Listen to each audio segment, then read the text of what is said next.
नमस्कार प्यारे विद्यार्थियों, आज हम आपके लिए लेकर आए हैं कक्षा 10 का सेशन 2022-23 का अर्धवार्षिक का पेपर, जिसमें प्रश्न पत्र पूरा हुआ था 70 नंबर का 3.25 घंटे का पेपर।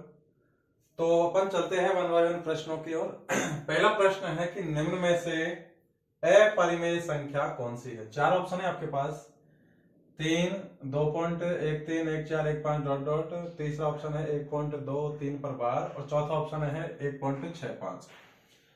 अब यहाँ पे देखिए 3 ये एक पूर्ण संख्या है तो ये परिमेय संख्या है। सही ऑप्शन में 1.23 पर बार यानी 2-3 की रिपीटेशन हो रही है बार बार, मतलब अशांत तो है लेकिन यहाँ पर आवृत्ति हो रही है। तो ये अशांत दशमलव संख्या है लेकिन आवृत्ति वाली है तो ये भी परिमेय में आएगी। और ये 1.65 ये दशमलव संख्या है और ये शांत है तो ये भी परिमेय में आएगी। लेकिन पूछ रहा है आपसे अपरिमेय संख्या, तो अपरिमेय संख्या में वो संख्याएं आती है जो दशमलव वाली हो, अशांत हो और जिनकी पुनरावृत्ति फिक्स नहीं हो। अर्थात पुनरावृत्ति तो हो रही है लेकिन फिक्स नहीं है किस अंक की, मतलब अनंत तक जा रहा है और फिक्स नहीं है कि कौन सा अंक आने वाला है। तो इस तरीके की संख्याएं अपरिमेय संख्याएं कहलाती है। या फिर वो संख्याएं जिनका वर्गमूल पूरा पूरा नहीं आया, जैसे √3, √5, √7, इस तरीके की संख्याएं भी अपरिमेय संख्याएं कहलाती है। नेक्स्ट प्रश्न था, यदि द्विघात समीकरण x² - kx + 4 बराबर 0 के मूल समान हो। अब यहाँ पे देखिए मूलों का सवाल है तो k का मान पूछ रहा है। k में आपको 4 ऑप्शन दे रखे हैं। तो मूल समान के लिए, क्योंकि यदि किसी भी द्विघात समीकरण के मूल ज्ञात करने हो तो उसके लिए अपन को कंडीशन ये निकालनी है कि b² - 4ac का मान निकालना पड़ेगा। और यदि b² - 4ac का मान ग्रेटर देन 0 आ रहा है, b² - 4ac का मान ग्रेटर देन 0 आ रहा है तो मूल आपके वास्तविक होंगे और भिन्न भिन्न होंगे। वास्तविक व भिन्न भिन्न कब? जब b² - 4ac ग्रेटर देन 0 अर्थात 0 से बड़ा मान है। यदि b² - 4ac बराबर 0 के आ जाए तो मूल वास्तविक तो होंगे प्लस समान होंगे, यानी मूल रियल होंगे और इक्वल होंगे। और तीसरी कंडीशन ये आती है कि b² - 4ac का मान 0 से कम आ जाए तो मूल काल्पनिक होंगे, फिर वास्तविक नहीं होके मूल हो जाएंगे आपके काल्पनिक। अब एक पेपर में मैंने प्रश्न आपको इस तरीके से भी दिया था, जैसे ये b² - 4ac नहीं देखे, यहां पर वो देगा आपको b² ग्रेटर देन 4ac या फिर b² = 4ac या फिर b² लेस देन 4ac। ये कंडीशन भी सेम यही कंडीशन है, ये पक्षांतरण करके पूछा जा सकता है। तो इस तरीके का भी प्रश्न एग्जाम में पूछा जा चुका है।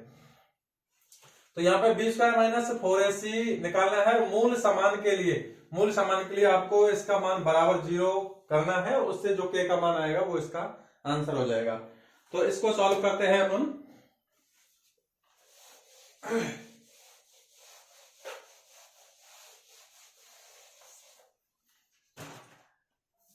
जैसे समीकरण है x² - kx + 4 बराबर 0। इसमें b² - 4ac यानी जो डिस्क्रिमिनेंट बोला जाता है इंग्लिश में या फिर हिंदी में विविक्ति कर, उसका मान निकालेंगे। तो यहाँ पे b होता है x का गुणांक विद साइन, तो यहाँ पे -k है तो -k का होल स्क्वायर -4। a का मतलब होता है x² का गुणांक, जो भी x² गुणांक है, यहाँ पे प्लस का 1 है तो प्लस का 1 गुणा c होता है अचर पद, तो ये यहाँ पे c का मान है 4।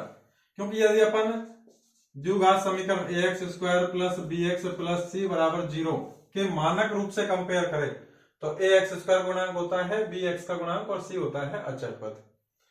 तो b² - 4ac का मान सॉल्व करेंगे तो यहाँ पे देखिए माइनस का k है, इसका वर्ग करेंगे तो k², ये माइनस है तो माइनस का 16 और बराबर लाना है आपको इसका मान 0, क्योंकि मूल समान है और मूल समान के लिए b² - 4ac = 0 होता है। तो बराबर 0 करेंगे तो ये हो जाएगा k² = 16। और यदि आप इसको सॉल्व करोगे आगे जाके तो ये आएगा +- 4, क्योंकि 16 के वर्गमूल में दोनों आएंगे, प्लस का 4 भी आएगा, माइनस का 4 भी आएगा। तो अब इसमें ऑप्शन देखिए, यहाँ पे सिर्फ प्लस का 4 है, तो ये आपका आंसर, करेक्ट आंसर हो जाएगा। यदि इसमें ऑप्शन में माइनस का 4 भी होता तो वो भी आपका इसका करेक्ट आंसर हो जाता। लेकिन एक ही सवाल में दो ऑप्शन सही नहीं देगा, ऑप्शन वाला सवाल है, तो इसी में वो प्लस माइनस लगा सकता था यहाँ पे, तो ये सही हो जाएगा। अब देखिए मूलों से संबंधित एक प्रश्न और है इसमें।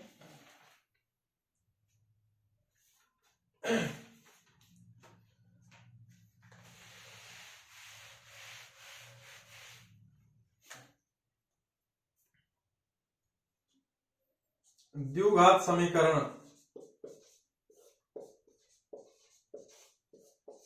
द्विघात समीकरण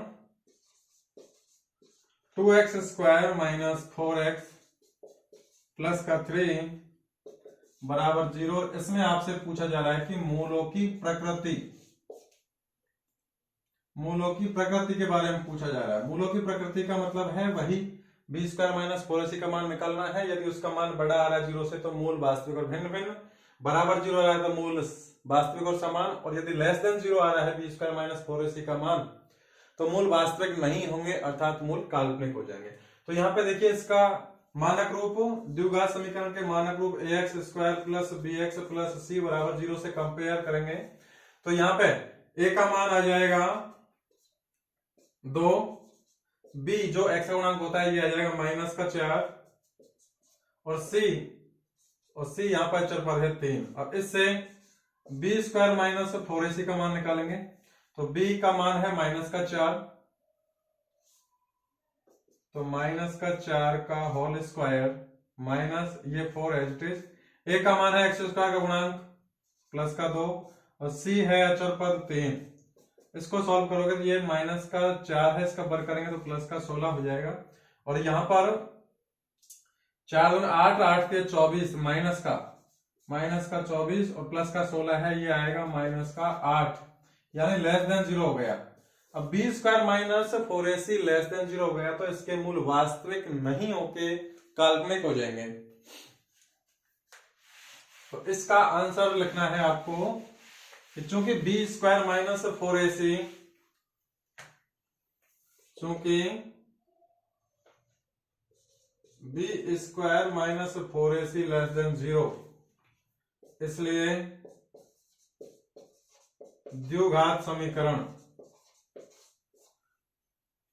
ये बी स्क्वायर माइनस 4ac के बाद वहां पे माइनस 8 आया था, तो माइनस 8 लेस देन 0, तो द्विघात समीकरण, ये समीकरण है 2x square minus 4x plus 3 बराबर 0 के मूल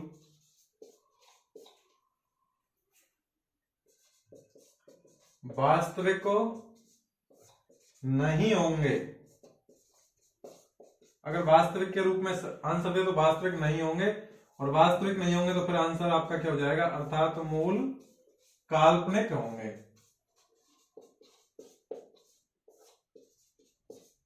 काल्पनिक होंगे, काल्पनिक का मतलब है अंडर रूट में माइनस वाली संख्याएं आएगी, तो वो जो आयोटा वगैरह आते हैं वो काल्पनिक में आते हैं। नेक्स्ट प्रश्न,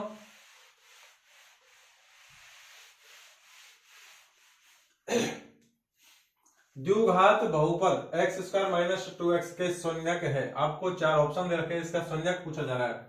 तो किसी भी बहुपद के शून्यक, कोई भी बहुपद यदि px है और इसके शून्यक ज्ञात करने हैं तो जो बहुपद है उसको 0 के बराबर करो, उससे जो भी x का मान आएगा वो इस बहुपद के शून्यक हो जाएंगे। अब यहाँ पे px का मान दे रखा है x square minus 2x minus 8, इसलिए x स्क्वायर माइनस का 2x माइनस का 8 ये बहुपद है, इसको 0 के बराबर करेंगे अपन। अब इसको हल करेंगे तो देखिए यहाँ पर फैक्टर हो रहे हैं, माइनस का 2x लाना है और गुणा करने पर आना चाहिए माइनस का 8x स्क्वायर, तो अपन ले लेंगे माइनस के 4x और प्लस के 2x 2x, तो x स्क्वायर प्लस का 2x माइनस का 4x, इन दोनों का डिफरेंस करेंगे तो माइनस का 2x आ जाएगा, इन दोनों को गुणा करेंगे तो माइनस का 8x स्क्वायर आ जाएगा, जो कि गुणा करने पर लाना है अपन को। अब यहां से देखिए इन दोनों में से x कॉमन आ रहा है और इन दोनों में से माइनस का 4 कॉमन आ रहा है, तो x कॉमन लेने के बाद ये तो बचेगा x प्लस 2, यहाँ पे -4 कॉमन लूंगा तो ये भी बचेगा x+2, क्योंकि माइनस बाहर है, कॉमन लेंगे तो ये अंदर वाला प्लस हो जाएगा, क्योंकि माइनस में माइनस का भाग देंगे तो वो प्लस आ जाएगा। समान चिन्हों का गुणा करो या भाग करो सदैव ही प्लस आता है। अब देखिए एक फैक्टर तो x+2 हो गया, x+2, और दूसरा फैक्टर हो गया x-4 बराबर 0।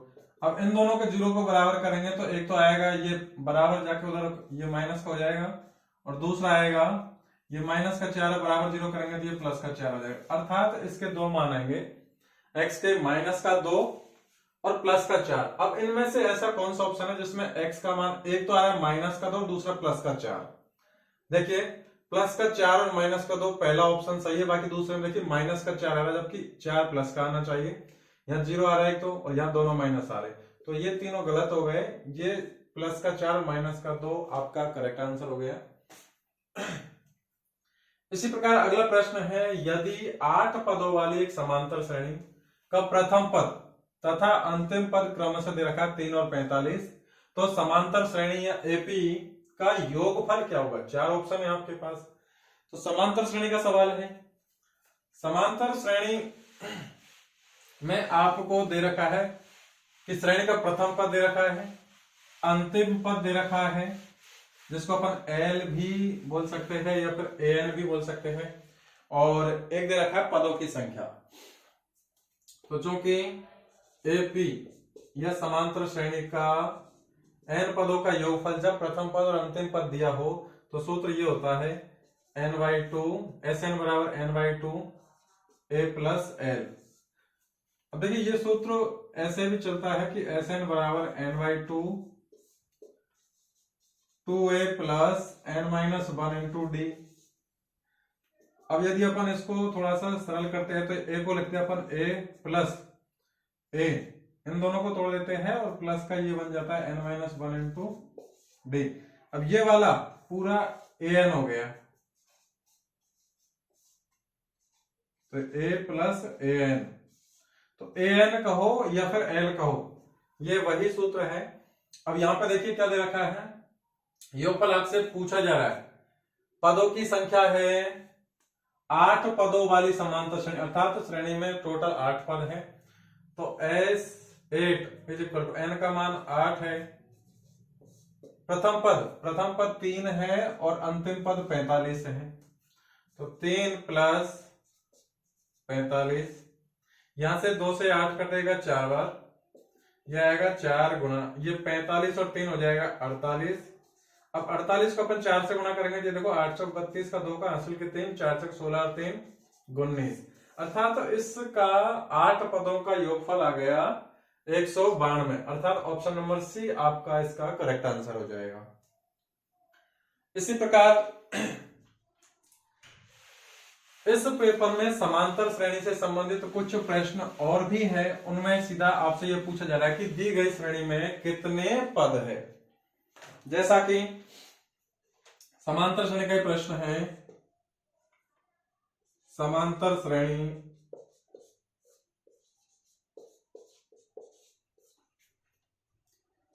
सात 13 19 ... 205 में कितने पद है, कितने पद है, आपसे पदों की संख्या पूछा जा रहा है। यहां श्रेणी दे रखी है, लास्ट का पद दे रखा है, कितने पद है ये पूछा जा रहा है। तो चूंकि मैं शॉर्टली बता पाऊंगा यहाँ पे अभी, क्योंकि प्रश्न पूरे सॉल्व करवाने हैं तो डिटेल में नहीं लिखा पाऊंगा। तो जैसा कि इसमें कितने पद पूछा जा रहा है, an का मान सूत्र लगाइए, an बराबर होता है a plus n-1 into D. यहाँ पे जो अंतिम पद है ये 205, ये an का काम करेगा, तो 205 बराबर a, प्रथम पद है 7 प्लस n का मान पूछा जा रहा है आपसे कितने पद है, d देखिए यहाँ पे 13 में से 7 जाएगा तो 6 बचेगा, 19 में से 13 जाएगा तो 6 बचेगा। इस तरीके से श्रेणी का सारांतर आ रहा है 6, तो ये 6 हो जाएगा यहाँ पे मान। अब पहले यहाँ से 7 को हटाइए, तो ये 205 माइनस 7 बराबर आएगा n-1 गुणा 6, या फिर इसको थोड़ा सा अपन रिवर्स लेके चले तो n-1 गुणा 6 बराबर हो जाएगा 205 में से 7 घटाएंगे तो ये आएगा 198। अब देखिए यहाँ पे ये n-1 गुणा 6 का मान है, तो पहले n-1 का मान निकालेंगे। तो 198 में 6 का भाग देना पड़ेगा पहले, ये यहाँ पे गुणा में है 6, पक्षांतर करेंगे तो ये भाग में चला जाएगा।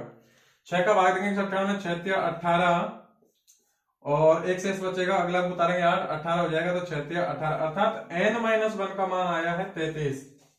तो n बराबर आ जाएगा, ये -1 को उधर ले जाएंगे तो 33 + 1 यानी 34 यानी 34 इसका आंसर हो जाएगा। तो इस श्रेणी में कितने पद हो गए? 34 यानी 34 पद हो गए।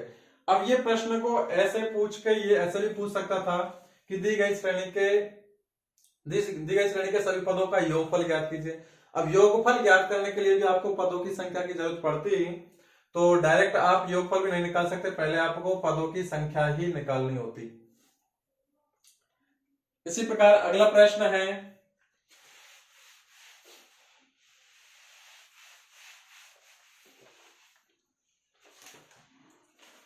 समांतर श्रेणी का एक सवाल और है कि समांतर श्रेणी 24, 21, 18 ... -12 के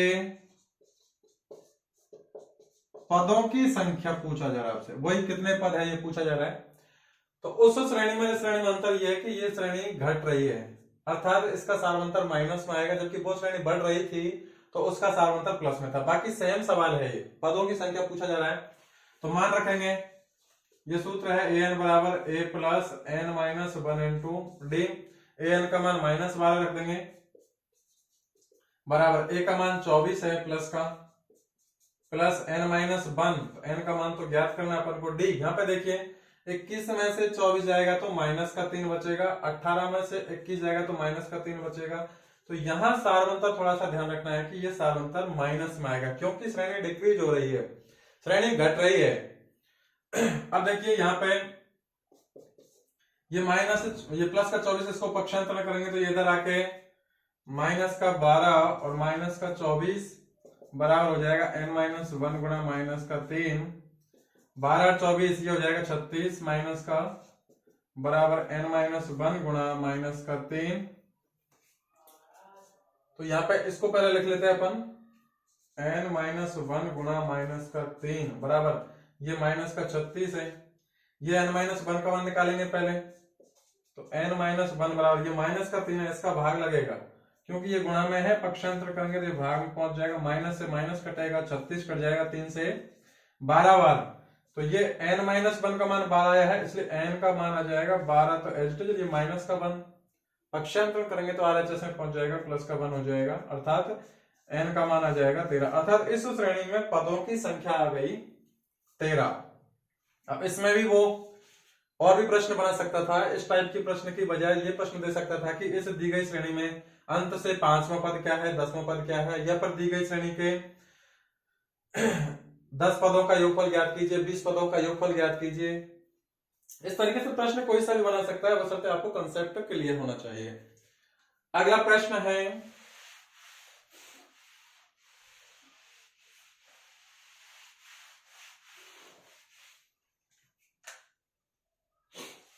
के किस मान के लिए निम्न रैखिक समीकरणों के युग्म का कोई हल नहीं है। यहां पे देखिए वो 2 चरों वाले रैखिक समीकरण युग्म का प्रश्न है, जिसमें कंडीशन ये होती है a1x plus b1y plus c1 बराबर 0, और दूसरा समीकरण युग्म होता है a2x प्लस दूसरा समीकरण a2x plus b2y plus c2 बराबर 0। अब ये एक समीकरण युग्म हो गया, ये पहला समीकरण है, इसलिए इसमें a1 b1 c1 यानी जो भी कोएफिशिएंट है, गुणांक है, वो 1 के रूप में है, और ये दूसरा समीकरण है, इसलिए इसमें जो भी गुणांक है उसमें 2 के रूप में है। ये x का गुणांक 1 है, एक a1 है पहले समीकरण में, और x का गुणांक दूसरे समीकरण में a2 है। y के गुणांक पहले समीकरण में b1 है, दूसरे समीकरण में b2 है। पहले समीकरण में अचर पद c1 के रूप में है और दूसरे समीकरण में अचर पद c2 के रूप में है। अब यहां से प्रश्न यह बनता है कि यदि a1 बटे a2 बराबर b1 बटे b2 नहीं हो, तो ये तो कंडीशन बनती है कि रेखाएं प्रतिच्छेदी होगी, रेखाएं प्रतिच्छेदी होगी और हल संगत हल होंगे,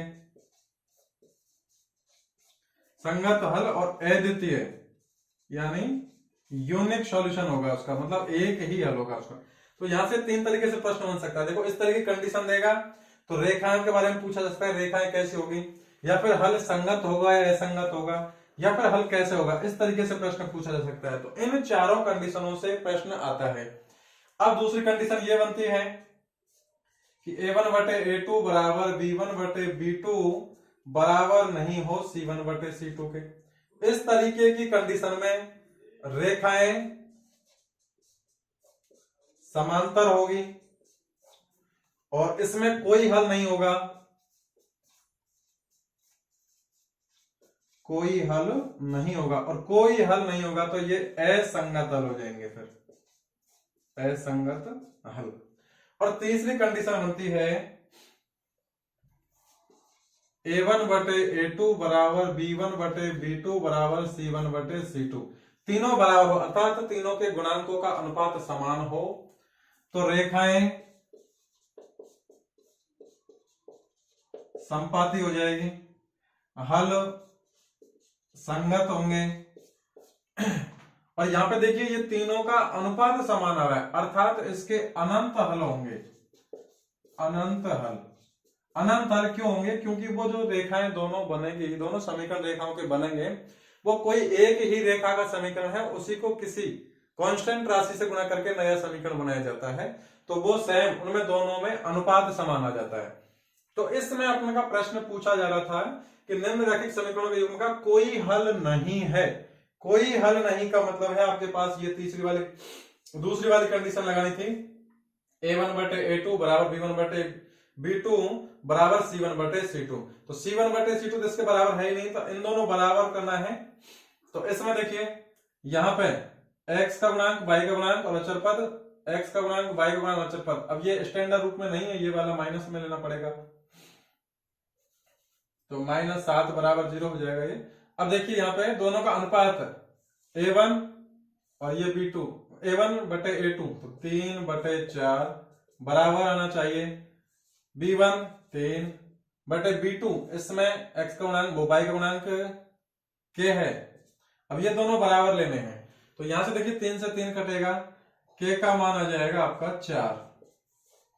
तो इस प्रश्न का आंसर आ गया k बराबर 4। k बराबर 4 के लिए इन दोनों समीकरण युग्मों का या रैखिक समीकरण युग्मों का कोई हल नहीं होगा।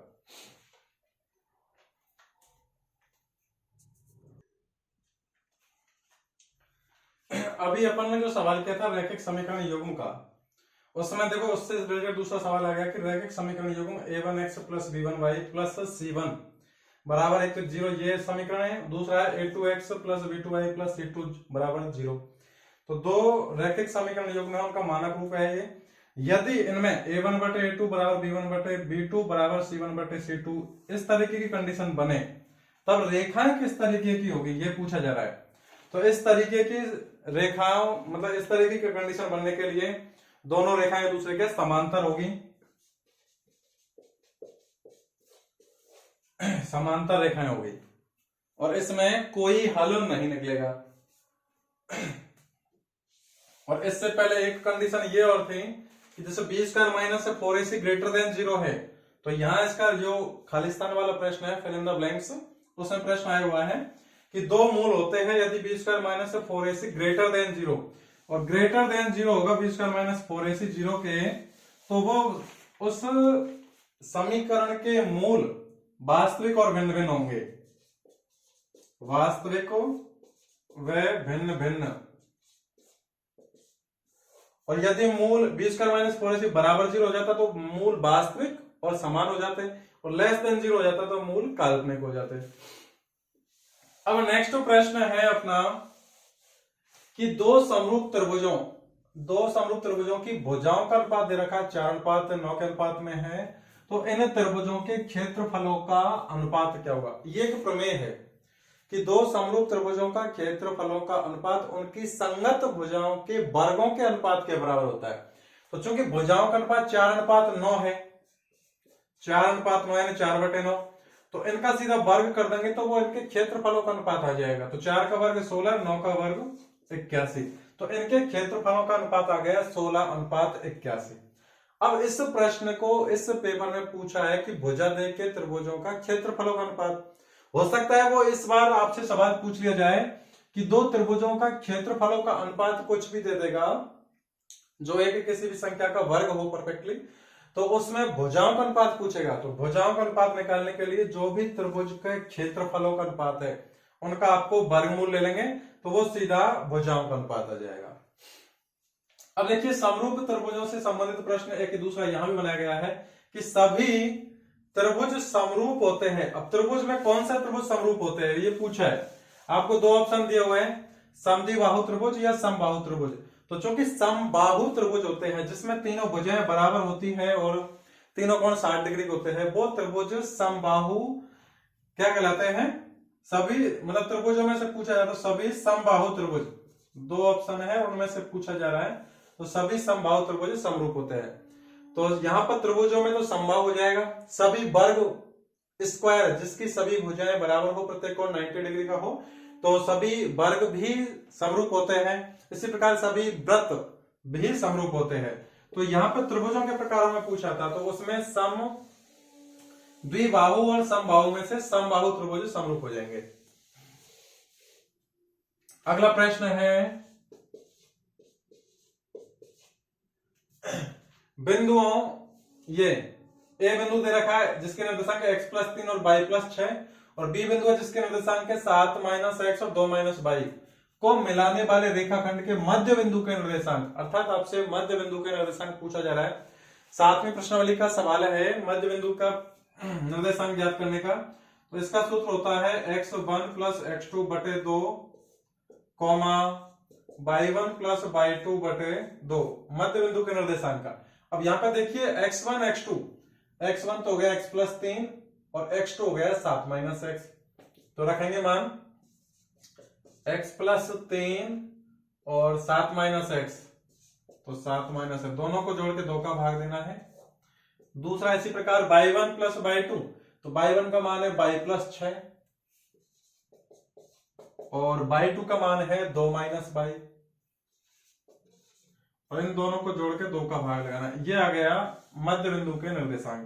अब इनको सरल कर लेंगे तो देखो x माइनस का x प्लस का ये कट जाएगा, 7 और 3 10 होगा, 10 बटे 2, एक तो पहला ये आ जाएगा। दूसरा इसी प्रकार y प्लस का है, y माइनस का ये कट जाएगा, 6 और 2 8 और 8 बटे 2, इनको सरल करेंगे, 10 में 2 का भाग देंगे तो 5 और 8 में 2 का भाग देंगे तो 4, अर्थात इस प्रश्न का आपका आंसर हो गया 5,4।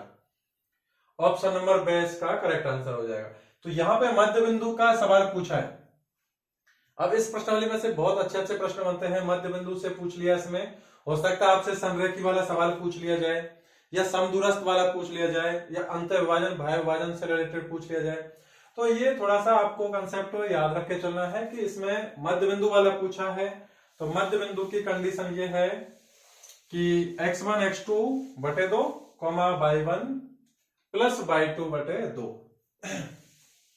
अगला प्रश्न है कि एक पासे को एक बार फेंका जाता, अब ये प्रायिकता का सवाल आ गया, पासे को फेंका जा रहा है तो पूछा जा रहा है आपसे कि अभाज्य संख्या आने की प्रायिकता क्या होगी। देखिए पासे में कुल 6 अंक होते हैं, 1 2 3 4 5 और 6। अब इन 6 अंकों में से वो 4 तरीके से प्रश्न तो जनरली सम विषम भाज्य अभाज्य के आधार पर पूछ सकता है। सम अंक, विषम अंक, भाज्य अंक और अभाज्य अंक, ये 4 प्रश्न तो वो जनरली पूछ सकता है, उसकी जैसे वो चाहे वैसे पूछ सकता है। तो देखिए सम अंक का मतलब हो गया इन 6 में से सम अंक कौन कौन से है। तो सम अंक यहाँ पे देखिए 2, 4 और 6, यानी सम अंक हो गए 3 अंक। और कौन कौन से हैं? 2, 4, 6। तो 2, 4, 6। अब वो सम अंक की प्रायिकता पूछेगा तो अनुकूल परिणाम 3, प्रायिकता निकालेंगे तो अनुकूल परिणाम 3 बटे कुल परिणाम 6, यानी 1/2 इसका आंसर आ जाएगा। मान लीजिए विषम अंक पूछे तो विषम अंक देखिए इन 6 में से कौन कौन से हैं? 1, 3 और 5, यानी विषम अंक हो गए 3। कौन कौन से? 1, 3, 5। तो ये आपको दिखाना नहीं है कि 1, 3 मतलब कौन कौन से अंक है, सिर्फ आपको अनुकूल परिणाम निकालना है। तो अनुकूल परिणाम होता है 3, तो इसकी प्रायिकता निकालेंगे तो वो भी आएगी 3/6, यानी 1/2। अब अभाज्य अंक देखिए यहाँ पे, अभाज्य अंक में 2, 3 और ये 5, तो अभाज्य अंक भी हो गए 3, 2, 3, 5।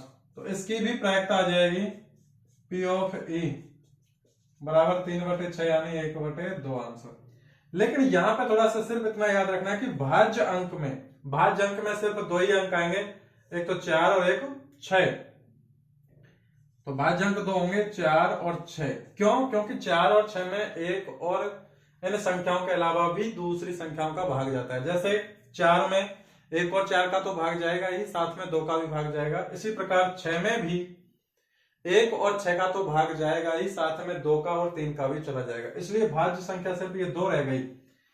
तो इसके लिए इसकी प्रायिकता ये हो जाएगी 2/6। अनुकूल परिणाम 2 बटे कुल परिणाम 6, तो 1/3 इसका आंसर आएगा। सिर्फ भाज्य वाले में 1/3 प्रायिकता आएगी, बाकी सम में, विषम में और अभाज्य अंक आने में सब में अनुकूल परिणाम बटे कुल परिणाम बराबर 3/6, यानी 1/2 इसका आंसर हो जाएगा। तो ये तो प्रश्न, और यहां पे एक अंक है वो ना तो भाज्य में आता है और ना ही अभाज्य में आता है, तो एक भाज्य अभाज्य में काउंट होगा ही नहीं। तो एक प्रश्न तो इस तरीके से पूछा जा सकता है कि एक पासे को एक बार फेंकने पर सम अंक आए, विषम अंक आए, भाज्य अंक आए, अभाज्य अंक आए। या फिर अगला टाइप उसका यह हो सकता है कि 4 से बड़ा अंक आए, 4 से छोटा अंक आए, 3 से बड़ा अंक आए, 2 से छोटा अंक आए, 2 से बड़ा आए, 6 से बड़ा अंक आए। इस तरीके का प्रश्न भी वो पूछ सकता है, तो वो थोड़ा सा आपको याद रखना है। अब देखिए प्रायिकता में से सवाल और भी पूछे हैं, तो उनको मैं एक साथ ही ले लेता हूं, क्योंकि प्रायिकता के वाले कंसेप्ट को थोड़ा सा एक साथ समझना आसान रहेगा। अगला पूछा है प्रायिकता में से सवाल, एक थैला है जिसमें लाल है 3 बॉल और काली है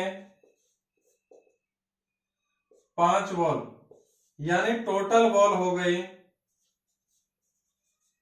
आपकी 8। अब ये पूछ रहा है कि इस थैले में से एक गेंद यादृच्छा निकाली जाती है। कोई थैला है जिसमें 3 काली लाल बॉल है, 5 काली है और 8 टोटल हो गई। अब पूछ रहा है कि इसकी क्या प्रायिकता है कि यह निकाली गई गेंद काली होगी। अब देखिए निकाली गई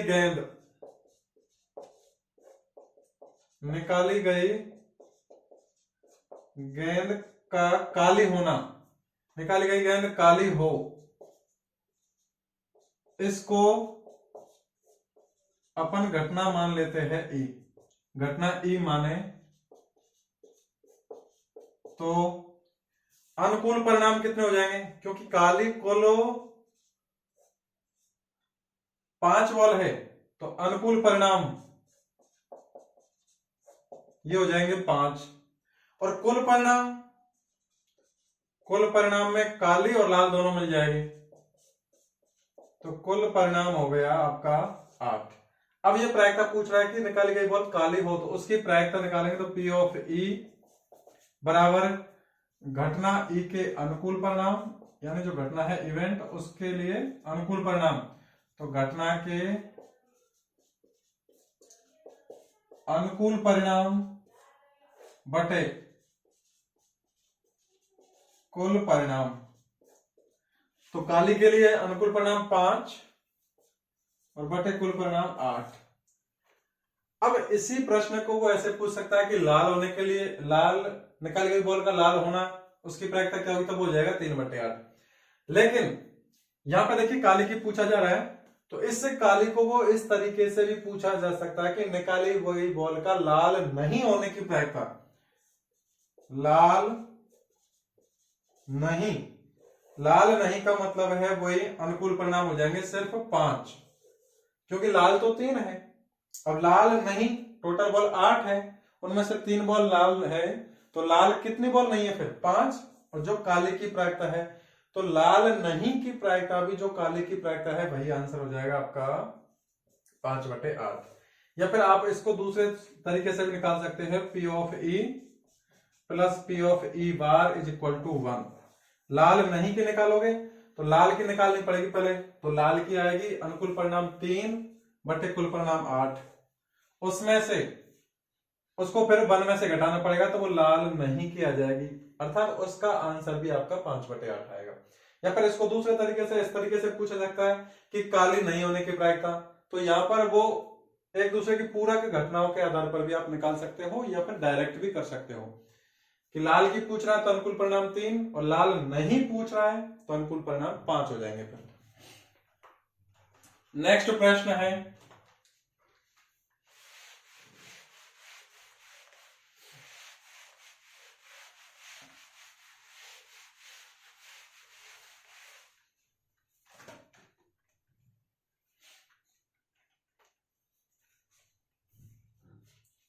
प्रायिकता से संबंधित नेक्स्ट प्रश्न है। इसमें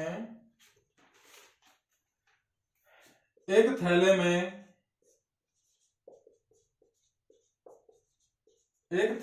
15 कार्ड है, 15 कार्ड है, जिनमें सब में जिन पर संख्या लिखी हुई है 1 2 3 4 डॉट डॉट डॉट इस तरीके से 15 तक, और पूछा जा रहा है कि थैले में से यादृच्छिक कार्ड निकाला जाता है, तो प्रायिकता ज्ञात कीजिए कि इस पर 2 से विभाजित होने वाली संख्या प्राप्त हो, 2 से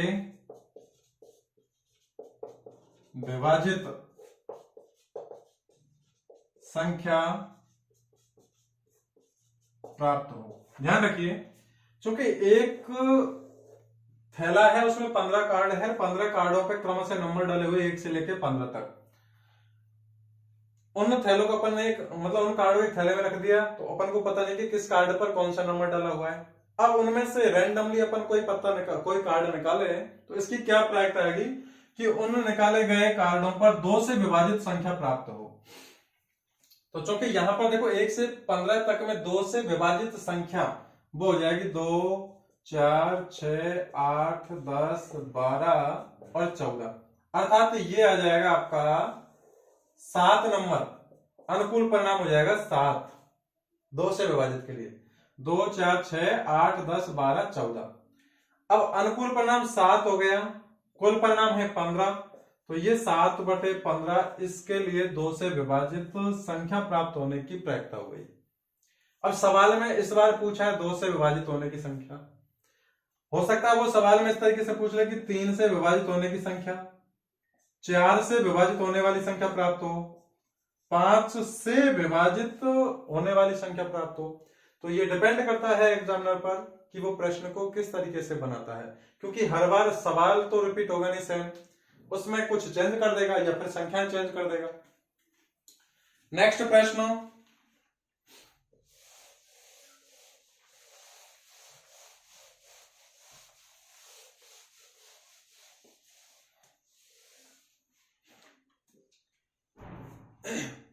ये प्रश्न है कि एक निम्नलिखित तो आंकड़ों की, ये कोई आंकड़े दे रखे आपको इसमें सारणी में, निम्नलिखित आंकड़ों की बारंबारताओं का योगफल 50 है, बारंबारताओं का योगफल दे रखा 50, और फिर पूछा है आपको x का मान क्या है। अब ये सारणी इतनी बड़ी बना रखी है, इसमें से सिर्फ अपन को ये वाली चीजें काम की है कि बारंबारता दे रखी 6 x 14 15 और 7, और इन सबका योगफल यानी सिग्मा f, या फिर जिसको अपन कैपिटल N भी बोल सकते हैं, उनका मान दे रखा है 50।